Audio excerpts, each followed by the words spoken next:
Hey there, folks. Welcome to another edition of Stranger in a Southern Land. I, of course, am your host, Jake Manning. Got a really wonderful podcast for you guys today. Well, all of them are really wonderful, but we get to speak to another brewery today, and I love talking to breweries. And, you know, I feel pretty lucky to have Fullsteam Brewery on here. I don't know if you guys have done this or not. If you search breweries in North Carolina, Fullsteam's kind of the thing that pops up at the top of the list. So I feel very lucky that I was able to sit down with Sean from Fullsteam and talk about, you know, their business philosophy, their philosophy on beer and community and what they're trying to do over there. And, you know, Sean's quite a busy man. I had to squeeze us in between some interviews, and we tried to get it right at the beginning of the day. And you could tell that he was wanted to get back to work and stuff like that. He had a big event that night. So you can kind of pick up on that towards the end of the interview. But the time I had with him was just remarkable. We just have a wonderful conversation about the importance of community and beer, of course. But speaking of community, let me tell you what's going on in my community of professional wrestling. This Friday, I return to Danbury, Connecticut. Like I said last week, I'm really excited to come back to Danbury. Last time I was there, I had one heck of a match.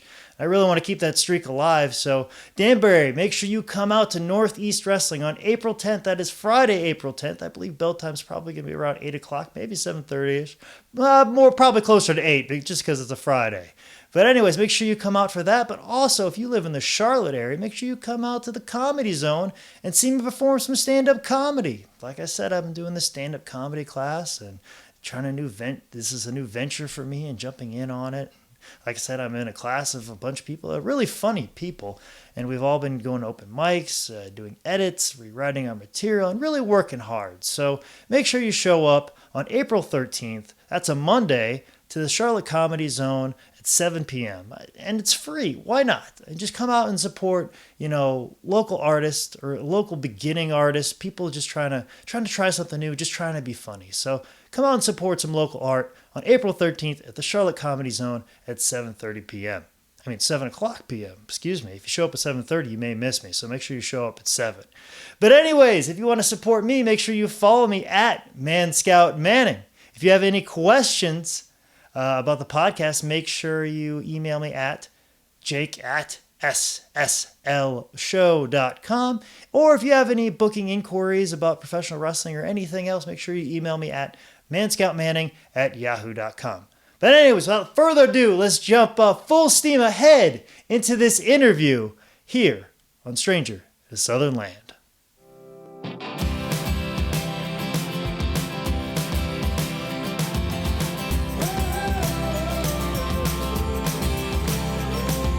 So anyways, you know, Sean, thank you for being on Stranger in a Southern Land. I appreciate you taking your time today out of your wonderful business. I'm quite blown away by your whole storefront you have here at Fullstream. So can I talk about this location here? Thanks. Real quick, it's full steam. Full steam. It happens all the time. How about we start over? Because I'm an idiot. Ironic. Fullstream is above our bathrooms right there. We have a little sign that you can see it because of the shirt, but it says Fullstream. It's right above the bathroom. That's probably what I was looking at. Instead of all the other signage, I was looking at that signage. It happens right there all the time. So, anyways, read you. Let's keep it because I look like an idiot. You're still the smart one. I'm the idiot here. No, if I were smart, I wouldn't have named it that. It's more of an idiot in a southern land as opposed to stranger in a southern land now. So please tell me about your storefront. Well, we're a 4.5-year-old brewery, and I'm glad you like the facility. It's a kind of community tavern and a production facility. And we've been here the whole time, located in Durham, North Carolina. Mm-hmm. So as you noticed, it's kind of an industrial area, warehousey and all that. But the beers that we make are intentionally very agricultural based, using the farm and food traditions of the South. Mm-hmm. Okay, and I noticed that a lot on your website. You talk about plow to pint. Yep. That's like your big. Why? You know, what was your inspiration, I guess, in doing that? Well, we started with a business plan and a vision in 2008, and the craft beer scene was really kind of getting to the next level and growing, and we knew it was going to be important to differentiate. But the fact of the matter is, I'm just really passionate about agriculture, gardening, seasonality, and I wanted to tie in that ag story to beer making. And I didn't see anybody really doing that in the South, so I thought it was a great opportunity to kind of connect beer as agriculture and obviously a riff on like farm to table, plow to pint.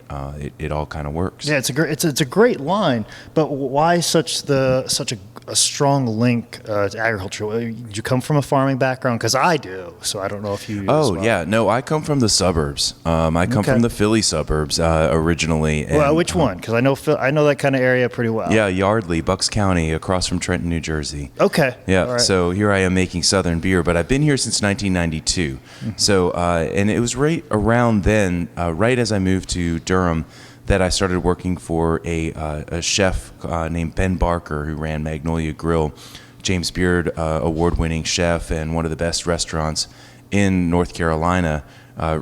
He and his wife retired a few years ago, but just a landmark restaurant where me all I was a waiter, but I learned so much about Southern food, Southern traditions, and pairing wine with food, with Southern food. Mm-hmm. Beer wasn't as much a part of the narrative because we had more limited selection back then.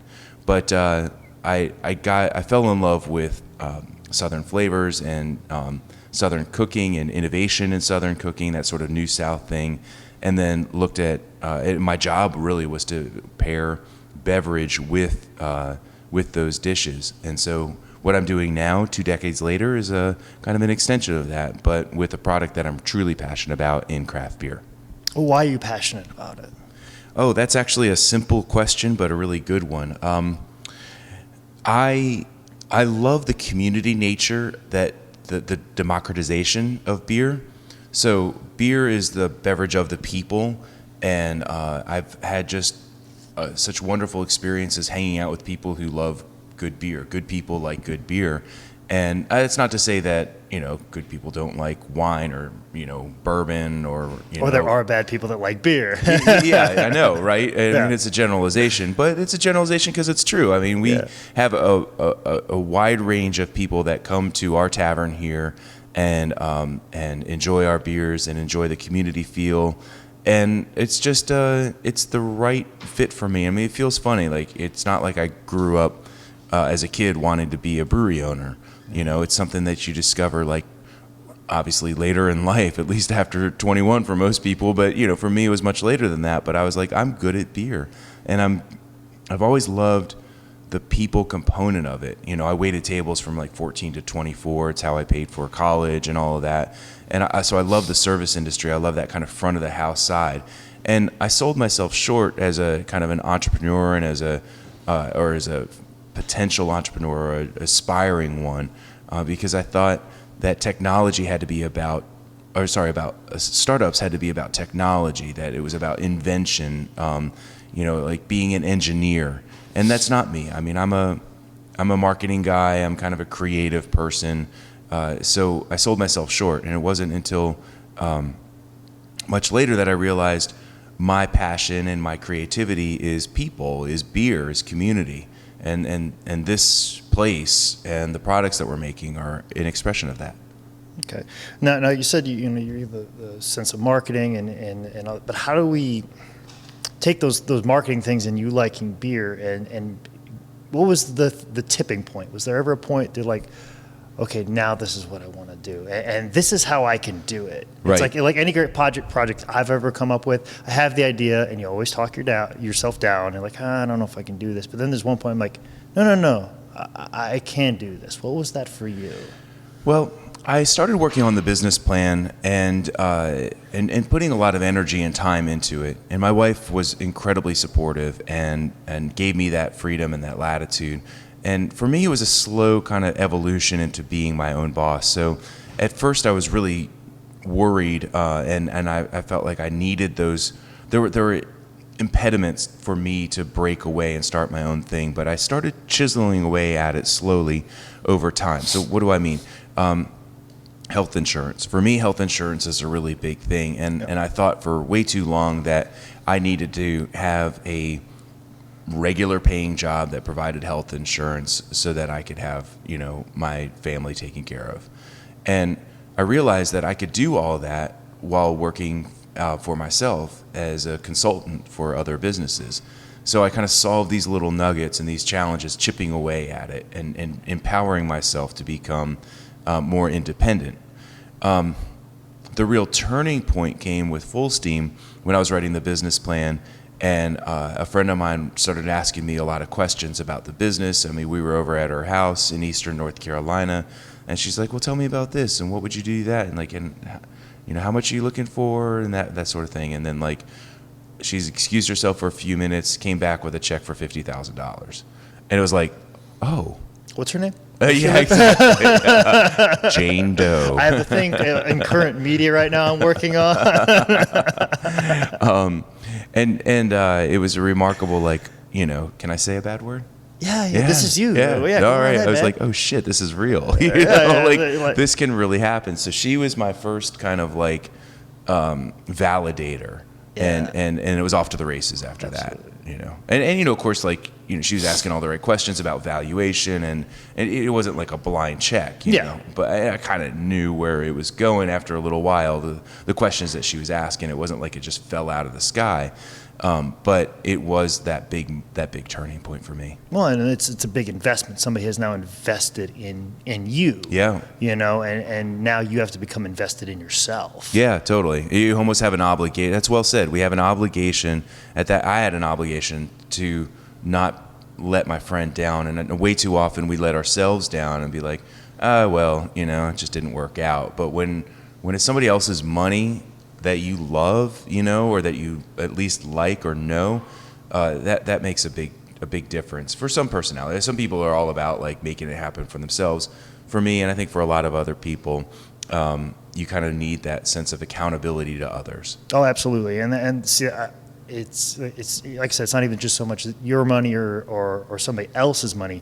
Money is a great motivator in that sense. Like when I bought all this equipment, I was like, and I hadn't recorded any interviews yet. I'm like, well, I guess I'm kind of in this now. Right, totally. Like I've made this investment now. Yep. And when you have that investment, whether you're investing in yourself or somebody's investing in you, you kind of got to see it through, unless you're an awful person. So if you're a good person and you make that investment, usually you follow through. Sweet equipment too, by the way. It's nice. I do all right. It's not quite there yet, but it's pretty good. It's better than your average. It is. So it really is.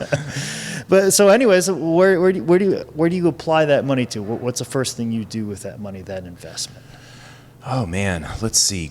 You did Greece, Thailand, South Africa. No, I'm just kidding. And then what was left over? Oh my God, no. You know, really, it was put in an escrow. What we did with that, and I haven't thought about this in a while because it's such a the needs are ever changing, and it's a very capital intensive business. But what we pledged to our initial set of investors was basically that we would hold all the monies in escrow and not use it until we reached a threshold. And so once we exceeded a certain amount of a capital raise, then we gave ourselves the freedom to purchase equipment, to start the build out here. This building, it's 14,000 square feet that we have here, this bay and the bay next to us. And this was just an empty shell. So this is just a big open room. And we got it at a low cost. We lease it, but everything that we put into it is our own money. So we're basically building it out for, you know, who knows for it. We don't know if it'll ultimately be for us or for our landlord. But the good part of all of that is that it just came to us at a low cost, and we just had to put that electrical, plumbing, mechanical, all of that in place. So at the end of the day, with the equipment and all the investment needed to pull it off, it was a $1.2 million raise. And you know, at the time I was driving a '96 Toyota Corolla. I drive a more modest Ford, but in a newer one. And so but yeah, it was OPM, as they say, other people's money, that really made this dream happen, and some bank loans. Yeah, obviously. So that's good. Nice to have good credit, obviously. But you know, and that's what I think is wonderful about a lot of, I think, areas that develop their areas. Like this would have been an abandoned building somewhere that could have caught fire or done anything else. And now I see a lot of like breweries in North Carolina popping up in places like that. Yeah, breweries need buildings with good bones, and there's a lot of textile manufacturing. Unfortunately, a lot of these cheap warehouse buildings that are sound and really good for breweries. And what we're trying to do is sneak in before an area develops and be at the forefront of it, so you get in for a lower cost. Because your capital expenses are so high. This isn't Class A office space, but you can make it something pretty neat. It's just the tricky part is finding those places that are up and coming but haven't arrived yet. There's 140 or so breweries in North Carolina now, so there's a lot of communities that are finding these buildings and these areas. They're not all reuse warehouse, some are just, they're all types of places, but there's a good number of them here in North Carolina. Yeah, and they've all kind of popped up out of nowhere, and wasn't there some sort of deregulation in a sense for breweries that's kind of opened up this whole new business? Maybe there's some. Yeah, I want to say that for a while, because all of a sudden now it's like brewery licenses, like they just opened up like more of those back in the early 2000s, and since then we've seen more and more every year. The licenses have always been available, and the laws have been pretty generous in allowing breweries to sell on premise. And so in Georgia, for example, you can't go to Sweetwater and buy a pint. You have to do a tour, and then you get like free samples and all of that. Here in North Carolina, you've had that right for I think forever, since post-prohibition. To come into a brewery and buy a pint at the regular retail price. We can also self-distribute in North Carolina, and that means that we're the ones hauling the, like Nick, who you saw earlier, guy coming in with a beard. He's our driver, and he's the one who comes in and delivers the kegs. In some states, a brewery can't self-distribute, and has to work through a wholesaler to do that as an intermediary. In North Carolina, we can self-distribute up to 25,000 barrels, and that's really helps us. Both of those laws help us get started. Okay, so maybe it's more in a sense that the lax of the laws, and then all of a sudden the growth of craft beer. Is kind of, that's why North Carolina, to me, sticks out more than most other states. It seems like there's more breweries popping up than any other state, is probably because of we that do sense. have a high per capita growth, the change, but we've had a long way to go. It hasn't always been this way, so we're not like Oregon had their big push 10, 15 years ago, and it's still growing. California, Michigan, Pennsylvania, Washington State. We are arguably I believe we are the fastest growing in the South, and the goal for us, so I'm on the past president of the North Carolina Brewers Guild, Craft Brewers Guild, and still on the board. And the goal for us as a board is to get North Carolina always in the conversation nationally when it comes to top craft beer states. We're there when it comes to the South, which is excellent. But there's more to do on the national front to establish our reputation as a craft beer mecca for the nation. And so breweries coming in like Sierra Nevada, New Belgium, Oscar Blues, all building their second facility here, help legitimize that. Award-winning breweries like Wicked Weed, Fonta Flora, Noda, that all received national medals, help further our reputation. And then, niche business breweries like what we do at Fullsteam and a new, Hall River, Fonta Flora again, Free Range Brewing in Charlotte, all with that kind of plow to pint ethos and mentality, and Old Mecklenburg with their Germanic kind of influence and all. We all kind of have these different niches that tell a really broad and interesting story on craft beer. Oh my God, I'm rambling. No, it's okay. That's what this is about. You got time to fill. Oh, we got one question left, so please ramble. No, I'm kidding. I'm kidding. But you talk about this guild. Talk about some of the other. You say one of the responsibilities is to get North Carolina at the forefront. What are some other responsibilities? We have to work on getting the excise tax lowered in North Carolina. So it's counterintuitive because we have all this growth and development, but it's in spite of North Carolina being the 8th, or depending on which measure you look at, 8th or 9th highest taxed state in the nation on its beer excise tax. So it's much higher than the federal excise tax. So we pay federal excise tax, and then the wholesaler pays the state tax. But we're a wholesaler for a majority of our business, our own business, and so we're taxed at multiple levels. I understand the need for that, but eighth highest in the nation, it's hard to be one of the best beer states in the nation with a really, really high excise tax. So that's one key issue. Another one that's going to take some time is expanding on that thing that I mentioned earlier about self-distribution. So I actually misstated what our rights are as a brewery to self-distribute.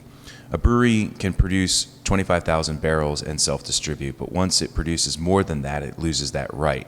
So it's not about the amount of beer that you self-distribute yourself, it's about the amount of beer that you make, right? And so if we were wildly successful in South Carolina and sold all the beer that we made in South Carolina, all 25,000 barrels or so, then we couldn't sell here at all. Oh, wow. We couldn't, more technically, we couldn't distribute to the pit next door or to Gear Street Garden right down the hill. You would have to go through a wholesaler. And so we have 250 accounts and growing that we self-distribute to. And we really need to be able to build on that and be able to build a business in our own self-distribution to, one, maximize our opportunity and help pay off for this big investment right here, because this law was never intended for the small brewer, the self-distribution limits. It was intended to keep tied house rules from a Budweiser or a Schlitz or a Hamm's back in the day from self-distributing, and then just having too many fingers in the pie, to separate their business from the consumer. But for the craft brewer, there's a lot of room to grow, and there's a big differential between us at 5,000 barrels a year and a large brewery manufacturing a few million. Yeah. So it's almost like a glass ceiling. Like the more successful you get, you can't get Yeah, I past mean, it. it's just all we want to do, and that we're working on in the long term legislatively, is to tweak that definition to allow breweries to have, for their cap to be tied to what they actually self-distribute. I mean, that makes sense. So cap it at the amount that you haul out and ship around, not the amount that you make, because it may not be what you self-distribute. It may be shipped, using another wholesaler. And the funny thing of all of it is, if we change that definition, it's just going to help us grow and rely on wholesalers more. We already use 2 wholesalers. We already have a North Carolina wholesaler because we have no interest in anymore in coming down to Charlotte and distributing there. It's way too inefficient for us. So we rely on our great wholesaler Tryon to do that for us, not only in Charlotte but throughout the rest of the state. And then we also use Advantage in South Carolina, and they do a fantastic job for us there. So the more successful we are on our home front, the more we can build our portfolio, reduce our cost of goods, because we're terribly inefficient as a brewery. And it makes us healthier and more vibrant for a wholesaler to then get more reliable product and start building the case in our non-local markets.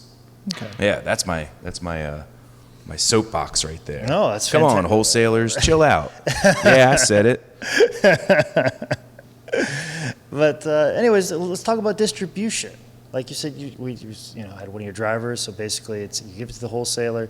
But as far as do you have somebody that basically goes from here to whatever business, just goes on a truck route? Yeah. So we've got a driver that does that. We've got a sales guy that generates orders. So we have a nice little system. We use some online tools, to kind of track all of our accounts and make sure that we're providing them good service. That's a great thing about the self-distribution, is that when we show up and we're servicing that account, we're not also representing 10 different breweries or whatever. And that's a valuable role that a wholesaler provides. But when it's us coming, we get to provide that kind of more direct service. With the possibility of upsell and everything else. And, if you have somebody who's a salesman and also a delivery person, I'm sure that's a pretty valuable thing. Yeah, although we try to have those two jobs parsed Yeah, out. obviously, but I'm just saying if somebody believes in the product, I'm like, Oh, hey, yeah. have you told you guys really need to be getting in on this other product? Right. And necessarily, he doesn't have to be the salesman, but he can just put a little bug in the ear. There's some definitely cross pollination there, and it's neat that you say that because Nick, who you briefly saw there, he'll put in notes or he'll tell things. He'll have those kind of keen insights of like, hey, they mentioned they want to do a dinner with us, or they floated this idea, and so he'll tell Fletch, our sales guy, about that. And then Fletch, our sales guy will go deliver kegs because it's just super busy for Nick on a Friday. And we had guys that came in from a restaurant in Chapel Hill on a Thursday, last Thursday. They just wandered in and they're like, oh, we've been wanting to carry you guys. And so I gave them a tasting, and then we don't go to Chapel Hill on Friday, we go to Raleigh, right? But Fletch, our sales guy, was like, yeah, I'll take it over. So, next day he's hand delivering a couple of kegs to a new account. We have a great staff that takes advantage of those opportunities, and they're excited about like building our story and sharing our vision with customers and at the retail and the beer drinker level. So I can't thank them enough. They're good people. Absolutely. And I also work for a small company, so I know how it is. What's your small? What do you? I work for an online wrestling merchandise company. Oh, that's right. Yeah. Yes. So did you listen to that podcast? I haven't got to it yet. I've been so busy, and I had to be up in Connecticut this past weekend. I should have remembered who the character was, and it was it's probably old news to you, but it was an incident that happened in Montreal. The Montreal Screwjob. The Montreal Screwjob. Yeah, Bret Hart, Shawn Michaels, and Vince McMahon, and all that. Yeah, see, I'm an amateur on all that. Like, I don't follow it, but it was great. It was a great narrative for like the average, like the person who doesn't know a thing about it. It was really cool. It was fun. Well, I'll definitely have to check it out. Yeah. That's just one of those things. I'm just, audio. I'm a little behind. I'm stuck on the Nerdist right now. Because I just discovered it. I knew it existed, but now there's like 600 episodes, so I'm scanning through that. I just got through a bunch of wrestling podcasts, and now I need to probably look at like local podcasts. A friend of mine does a Connecticut one, and he does a lot of breweries and stuff. So that's hence why it inspired me to get in touch with you and stuff like that. Cool. But anyways, but back to like the small staff. How many people you have working here, and maybe some daily duties and stuff like that? We're at like 30 in total, split between part-time and full-time. And we have a head brewer who manages a staff of brewers and a quality control and yeast person, cellar person, packaging. Then we've got the front of the house and sales and marketing and bar and all of that, events. So we have a wide range of staff, and it's like a little snapshot MBA kind of thing. You're dealing any day with operational challenges to product mix challenges, cost of goods and finance. I do have my MBA, but it's like the real world right here, and it's a microcosm of it's almost like a microcosm of big business and this little niche thing. It's amazing. It's really great. It's a really great and challenging experience. It's not easy. I wouldn't want anybody coming away from this thinking that owning a brewery is easy. You make beer and you bring people in and call it a day. It is hard work. Oh, I bet it has to be. And even I got one of those home brewing kits, and I never broke it out. And I think the big reason why is because just cleaning everything and make sure everything's sanitized, and then the weighting of that, and then imagine doing that on a larger scale, and the amounts of that, like it's got to be unbelievable. And then the distribution, and then everybody's probably got to do 2 or 3 jobs in a sense. Like in a bigger company, you'd have 3 people probably doing the jobs of some of the people who you have working for you full time. So. Yeah, we've tried to, as we mature and grow, we do try to segment that pretty well. But there's no one in the staff who would say something like, that's not my job. It's just not the culture that we have. No, and you can't have that be created, or else you're going to get a sense of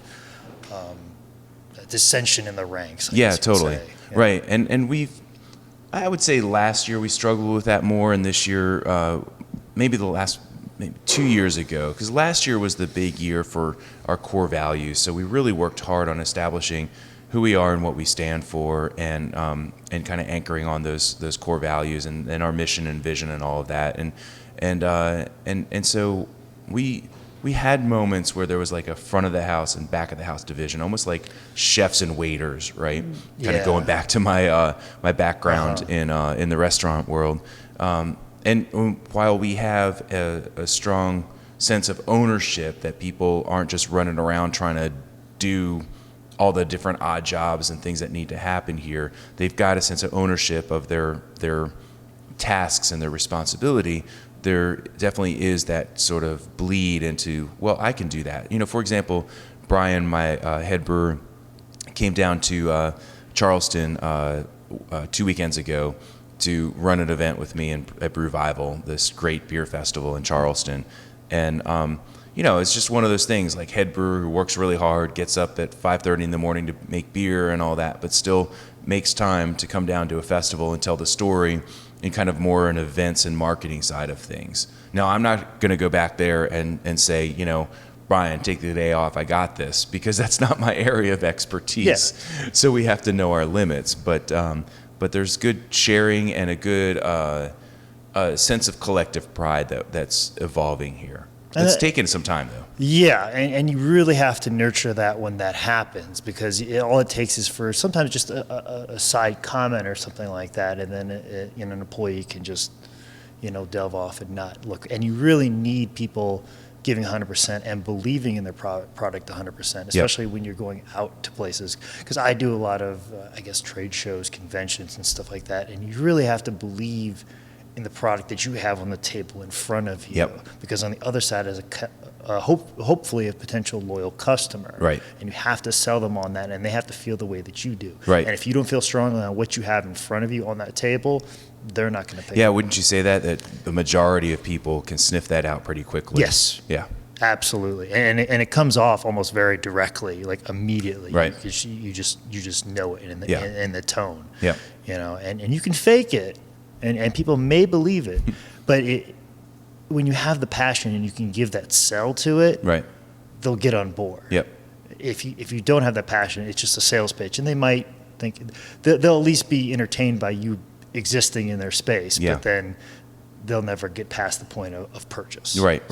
It's been a funny topic recently. Not funny is not the right word, but just this theme of authenticity. Yeah. So the word authenticity is thrown out so much, and we, for a while when I was working on core values, we were like, okay, so is authenticity, that's kind of who we are and what we do, but I don't know. I just decided that to say you're authentic isn't authentic. No, it's something you are. It's not something you say. So we don't list that one as a core value, not because we're not authentic, but because we don't want to have to list that and say we're authentic. It just be.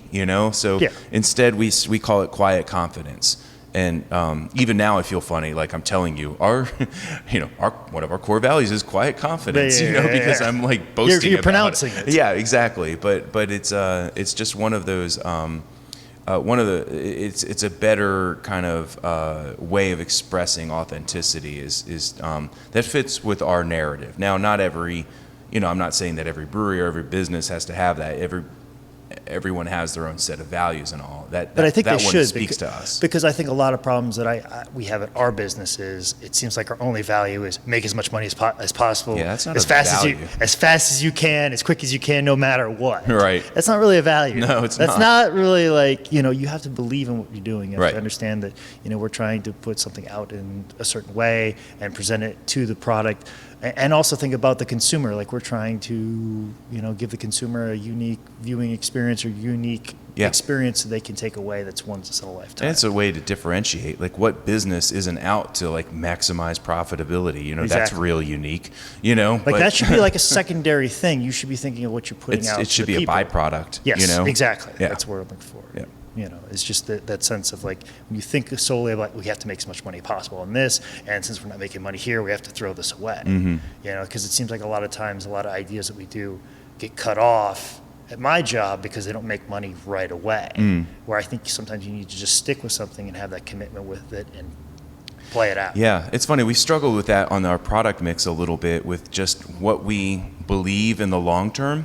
For example, our what we kind of would call our flagship beer, the Fullsteam Lager. You know, we sometimes call it the Fullsteam Southern Lager, Common Lager.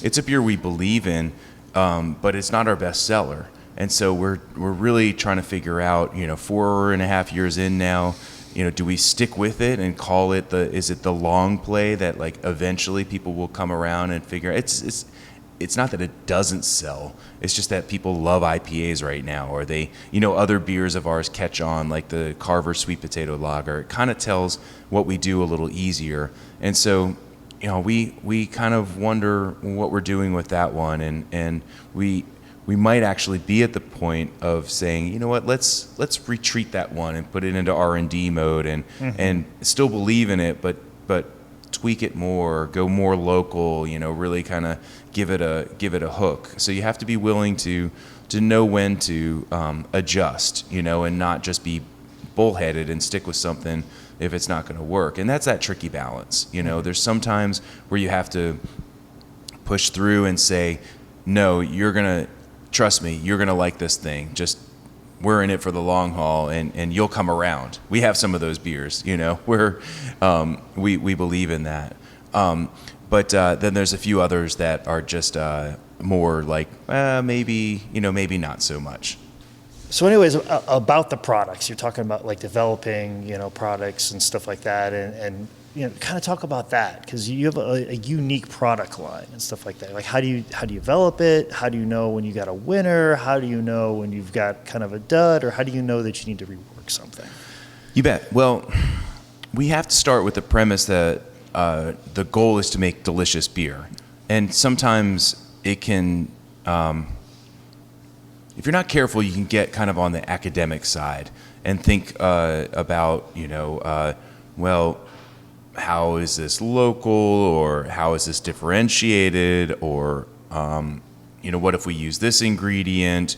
But the foundation is deliciousness, because people want delicious beer. That's just why we're in this thing, is to make enjoyable, tasty beer. So that's kind of block number one. That's the foundation. Everything else comes from that. And, you know, it depends on the market. We talk a lot about sense of place. So we have kind of three distinct places that we refer to. The year-round beers that are like sometimes classic beers or easy drinking beers. The sense of place there is like the front porch. You know, you're just hanging out with friends, grabbing a you know, what ultimately will be a can of beer, popping it open. I don't care if you put it into a glass or drink from the, you know, I just don't care. Like, just whatever you make, whatever you're most comfortable with, exactly. You know, like I think I'm beyond that point of like proper glassware in all situations and everything. These are like front porch beers, like no judgment, you know, like just drink it as you want. And so that's like examples of that would be like our Rocket Science IPA and Kakalaki, our ginger pale ale. We're working on a new Pilsner, our Working Man's Lunch, which is a chocolate beer, but it's really light and easy to drink. So those are like our front porch beers. The next one is the sense of place is like the farm, and so we do a lot of beers with seasonal harvests. So we're about ready to release a kumquat IPA, or we have a double IPA with spruce pine tips. The common good that we have on tap is all North Carolina grain, barley, corn, rye, and Virginia apples. So the sense of place is like the field and the farm.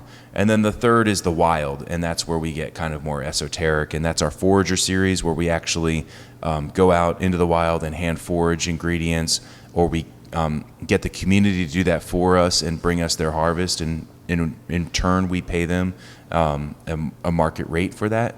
So our persimmon beer, made with foraged persimmons, we literally have a ton of persimmons in the freezer right next door. We probably have more persimmons in inventory than any other place in North Carolina right now, at least the native ones. I'm convinced, what other place has the challenge is out there. If anybody's got more persimmons there, please. Really, I would love to hear from you. It'll be a North Carolina throwdown. A persimmons throwdown. But they have to be the native ones. I'm not talking about the Asian persimmons. And we pay $3 a pound, $2.50 a pound, depending on our need. And that's like, if you just do the math, that's like $6,000 that we bought from the community for going out into the wild. And when you talked about money being a great equalizer or incentive, I mean, that's what we found with the forager, is just pay people some money, pay them what it's worth, and express your appreciation for their work through money. It does remarkable things. So our total purchasing of local ingredients last year for our raw materials was like 28%. So 28% of our raw material ingredients were within 300 miles of Durham, North Carolina. Our goal ultimately is to be at 50%. And we're going to have to choose those battles wisely. We can't do that for everything. We can't do that for a rocket science IPA, because IPAs have a lot of hops in them. They don't, yet grow here at a commercial level that's reliable for us. We can do it in small batches. So we're having to use a lot of grain, a lot of expensive hops. We just can't really make that investment in local there. But we can do it in farmhouse ales, where the grain bill is modest. The ingredients that give it a local flavor are readily available, and the hops are modest. So we just have to kind of play that balance to be sustainable ourselves. Mm-hmm. Now, what is something that's grown here in North Carolina that probably is beneficial to you and something you use in your beer? Like you talk about, like the hops is a little bit harder, here. But what here that grows in North Carolina that's helped you to brew beer? Well, there's two things that come to mind that are kind of counterintuitive. The easy way to answer it is the adjuncts. So adjuncts are anything in beer that aren't normally found in beer, right? So sweet potatoes, that aforementioned sweet potato lager. But really the investment is the two local things that come to mind that you might not think of. One we spend a lot of money on, and one we spend very little money on. Okay, but they're both really, really important. Okay, grain. We spend a lot of money on local grain, and that's the foundation of beer making. I mean, beer is the fermentation of the sugars that come from barley, typically. Barley grows in North Carolina, not always that great for beer making, but increasingly there's new strands and strains of two-row barley that are viable and produce a kind of unique flavor to North Carolina, because they're going to be different than the grain of like the Great Northern Plains and all of that, your kind of typical growing areas. Not only barley, but corn, rye, wheat, sorghum, oats, all those kinds of fermentable grains that express that sense of place unique to North Carolina. And so we spend a lot of money on local grains. The other end, in which we don't spend a lot of money, but has unique, kind of a unique element. Any guesses? I put you on the spot. Oh, you did. Yeah. I don't know. Yeast. Okay. Yeah. Yeast. You're right. So now I look like an idiot. It is definitely idiot in a strange southern land. No, it's not. It took, listen, seriously, it took us like 3-4 years to really kind of start thinking about and discovering like what local means beyond the obvious, right? Yeah. So, and, I guess you could say like water, but like, and I know like I shouldn't poo-poo water. Water is like 98 whatever the percent, 95. Like there's a lot of what beer is, and so there are regions of the world that pride themselves in their like unique water quality, be it from Czechoslovakia to like Burton-on-Trent in England and all that. And we have really good water Durham, but we're not going to anchor ourselves on like uniquely Southern beers because our water in Durham, North Carolina is so awesome and unique. You know, to be like the bourbon distilleries in Kentucky that you go over the whole lineage of how limestone makes them have the best water. Yeah, I mean, it just starts feeling like a smoke and mirrors at some point on that stuff. We're very fortunate that we have good water quality, but the true sense of place, the taste of place, comes from the native yeast in this area. Now, we don't want it right here in this kind of industrial, warehousey, offshoot of downtown Durham. But just a little bit away, a couple miles away, Duke Gardens, a really vast and lovely botanical, rich, and diverse botanical garden. We've harvested yeast that come from the plants there in the gardens, and so Rachel, our yeast wrangler, isolated a strain of yeast, and we've put that into one of our beers.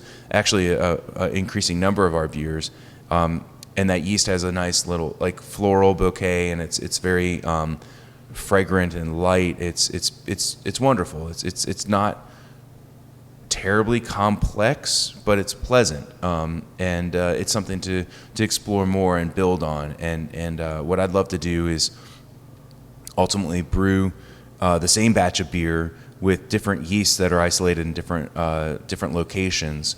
So say Duke Gardens and Eno River and maybe like Rocky River or something like that. And just see like how yeast impacts the flavor of beer, and so that's been fun. It doesn't cost us a whole lot other than sort of the labor of a good, talented employee, and we can build up that yeast and reuse it and kind of bank it. So those are kind of the two extremes. You've got the high cost and oft used grain, and then the sort of free for the taking native yeast. Now you're talking about the different flavors and tastes, and say sometimes things are a little more uniquely North Carolina, and things are a little bit different because of the water and the yeast and the grain, as opposed to other places. Now, you yourself, can you taste the difference in beer that's from maybe Portland? You're like, oh, this is very much a Portland beer. Like, is your palate that well developed? It's not a palate thing from so it's different from wine. Like wine, the sommelier will taste nuances of like you mentioned, the lime or the soil, the different characteristics of that terroir and all. Beer has sort of struggled with getting that fancy in particular because I don't know if it gets that fancy or not. Really what it is, and I don't think it should. Beer is blue collar. You can't make it. You can't dress it up like that. You can get. I'm comfortable with as close as we get to it. I mean, and that's the neat zone that I think we're in. At the end of the day, it's beer. I just it should be an accompaniment to a delicious meal or to a good conversation. And that's kind of our differentiation and where we separate ourselves in an interesting way from the really esoteric high-end beer makers that do a fantastic job on the high end. But how do I say this the right way? I don't want to sell ourselves short because we make what I believe is fantastic beer. But I guess it comes back to that quiet confidence, that value of quiet confidence. We're not trying to make our beer the be-all, end-all, where it's this overwhelming experience. I value community. I value the meal. And I realize that beer is a supplement to that. And it doesn't have to always be the center of attention to be this fantastic, oh my God, draw your eyes away from world-winning a beer, best beer. Don't get me wrong, I want to do that. You want all that, but you don't want to be, the hoity-toity brewery that's we've pride ourselves. But I struggle because I do, but I want to do it in a way that keeps beer to its roots. Yeah, you want somebody that is just going to open the fridge and grab whatever beer and then pop. Oh, this is a good beer. Yeah, I think nobody that's going, sniffing it through. I don't, see, it's a fine line because I don't mind. It is a very fine line. I don't mind the sniffing and but what I don't like so much. So the big differentiation for me is that there's beers for conversation, there's beers for introspection, and we make a lot of beers for conversation. Beers that facilitate conversation. They build community. They supplement food. They enhance experiences. And I am not as much of a fan for us of beers for introspection. And what I mean by that is a beer that's so complex and crazy and interesting that it draws you away from the moment into just you and that beer. It becomes almost like a selfish experience. It's you and the beer. You're like, yeah. Now, sometimes that can be in community where you're with other beer nerds and you're geeking out and all of that. Yeah. I'll say it. That audience is tough for me because they never. There's times where they don't seem as happy as I would like. They're critics. If they don't say something bad or critique something, then they have nothing to say. And I value the critic in shaping us to be the best. So that's where I'm hesitant. Absolutely, because you need to be kept honest. Right.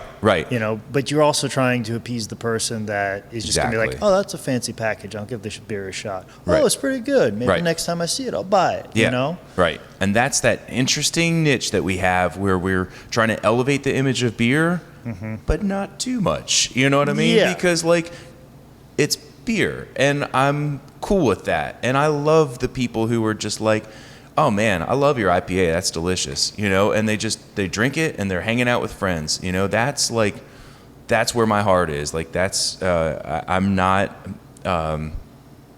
at that point, and I never will be that person to take it to the extreme. But so, I don't know if I'm really addressing the topic of the question. It is a very fine line, and I come from a very blue collar background. I come from a small town in Iowa, 82 people. It's people that's always going to just drink Busch Light because they can just get Busch Light and go and it's whatever. And I've heard some of the people before craft beer that fancy beer. Why do I want to drink that? Where I feel like craft beer is about the most American thing you can drink. Absolutely. Because it is made by small companies of, like you said, about a staff of about 30 people or so, of people that usually had an independent idea, and they're working very hard and they believe in the product that they're putting out. Where Budweiser, they've got thousands upon thousands of employees. They Not don't, an American company anymore. Yeah, it's a global company. Exactly. Yeah. And based in Belgium with largely South American executives. It's not. I mean, it employs a lot of Americans. It's a critical component of the beer economy. But yeah, I really appreciate you saying that and believing in that. And then we try to take it a level deeper by saying, it's not just about us and what we're making here. It's about the farmer and the agricultural entrepreneur. And so we talk a lot about building a southern beer economy because we believe in taking that message beyond what we're doing here for job creation and economic opportunity, but we want to build that in the agricultural world in this post-tobacco North Carolina. And the key part of that is the word economy. We can't do that on our own as Fullsteam. We want to be the pioneers of that, but we want to see, and we love seeing other breweries that are joining us in that adventure and taking those chances, because economy is a collective, right? So it requires other businesses, other breweries to believe in that and show the market opportunity for a Riverbend Malt House or a guy who grows 300 pawpaw trees in North Carolina. This crazy dreamer friend of mine, Wynn Denson, who believes in the pawpaw as this. The pawpaw fruit? No, I'm not. Oh yeah, you're looking at me. Look at these blanks. Is he saying pawpaw? Pawpaw? You mean grandpa? Where's grandpa? No, why do you know my grandpa? This is getting weird. This is weird. How do you know my grandfather? The pawpaw is North America's largest native tree fruit. Okay. Right, and it just isn't commercially viable because it spoils a day or two after picking. But that song way down yonder at the pawpaw patch and all. Mm-hmm. It's a delicious mango-like butterscotch, banana pudding, custard fruit that grows in the wild and grows in orchards. But again, it's not commercially viable. It at one point was called the Hoosier banana. and it's sort of basically the banana overtook it in like the early 1900s, 1930s or so, after the Great Depression. I guess is really when the I'm talking about pawpaws way too much, but it's like it's this sort of esoteric fruit that, like, if we can tell the story of the native pawpaw in a beer and get people curious about a beer that's delicious and unique and tasty. We do that with persimmons. I mean, the coolest thing is somebody the other a couple months ago is like, I had never heard of a persimmon before. Until I had your beer, and now I planted like 3 persimmon trees in our front yard, and I love them. I mean, that's what it's all about. So, like, I guess that's kind of what I'm getting back to with the whole beer thing. Like, sometimes beer isn't just about beer. No, don't get me wrong. We're all about quality, cleanliness, innovation, and all of that. Yeah. But that for us, beer is so much more than just the product. It's about you walking in, and the first thing you're telling me here is like, I love your atmosphere. I love the environment. It's creating a community space where, even though there's nobody here right now, you feel welcome. You can hopefully sense that this place is like an all welcome kind of environment. It's about agriculture and telling that story of beer as agriculture. And so there's all these elements that go beyond the product itself. And so, I just encourage, like, your listeners, whoever is thinking about like innovating or developing, sometimes it's not just the product. It's about all these other things that we've been talking about: culture, people, community, the things that go beyond what makes a thing. Because that's, at the end of the day, weirdly a commodity. I mean, the high-end esoteric beer makers, if they don't have other foundations that build upon their product, even if they may be the most lauded and highly regarded, esoteric and revered thing out there, the critics are going to find something else in a few years that's going to replace that. There's going to be the next big thing. So if you're thinking beyond product to things that last, and I'm mindful, like, tonight we're doing we're going to have probably 150 or so people here to celebrate our participation in the Durham Living Wage Project. So, like, that's what lasts, is like investing in people and building a legacy. Like, I'm in this for the long haul. I hope you can see that in like the tone of my voice now. Like, I want to do more than product. I want this thing to last beyond the shelf life of a beer. I want this to be a legacy. And so we're now at the point 4.5 years in where we can start thinking about the people that we invest in and how we pay them fairly, and what we can do to sustain our culture and our employees, and make sure that we're really doing as much as we can for the community and for our people here and for the farmers that we buy from. That's fantastic. I think that hits everything on the nail right on the head right there. Cool. Thanks. And I'm trying. We're working on it. We're working. It was a work in progress. Yeah, it really is. We got there, but I just like the idea of thinking about how a customer feels about your product. Right. It's a feeling from your product. Right. And I think that's what more people probably need to focus on, is that when I buy your product, it makes me feel this way. And I think if people focus more on that, the secondary things of money and everything else, and awards and everything else come along, and stuff like that. So I think that's just a wonderful way to look at it. Thanks. Good. And ultimately, we want that feeling to be pride. Not pride in a selfish way, like, oh, be proud of us, but just to be proud to support the business and the people, the farmers, all those kind of things that we want to hit on. Yeah. And there's nothing more American than that. Yeah, exactly. Exactly. Yeah. But anyways, we're getting pretty close here, and I know you have a meeting you got to get off to, so I don't want to take up too much of your time, but we're here at the end. So now here's the time to let everybody know how they can get in contact with you, follow about what you guys are doing. Oh, cool. You guys got a fantastic website. Oh, so nice. please plug that, Sure. everything else. We're at fullsteam.ag. AG is in agriculture. And you can follow me on the Twitters at Fullsteam. we got in early on that one and snagged the at Fullsteam. We weren't so lucky on the Instagram, so we're at Fullsteam Brewery there, and of course on Facebook. And we're pretty interactive. So if you want to say hey on Twitter, do so, and I'll write back. It's usually me, sometimes Mike, conversing on there, and then we're open if it's beer drinking time. We're open here in Durham 7 days a week. We only are closed for like Christmas and Thanksgiving, and we open at 4. Stay open late, and we get an all welcome, kind of all is good environment here, including kids until 9 and dogs if they're well behaved. So it's a fun place here. Okay, yeah. Awesome. So if you're in Durham, swing on by. All right. Anything else? We good? Are you with everything? I am good. As long as I think Are we you got good? this. I'm very good. Awesome. Like I said, and full steam. Well done. I got that. I got at least got Like that. so why full steam? Yeah, why full steam? Oh, what a great question. Yeah. There you go. Full steam ahead, like a sense of purpose and pride in what we're doing. So we're moving full steam ahead, not looking over our shoulders, worrying about what other people are doing. But we're on that mission, on that quest to build distinctly Southern beer. And we had early on in particular, we definitely had people doubting that. Like, you want to make Southern beer?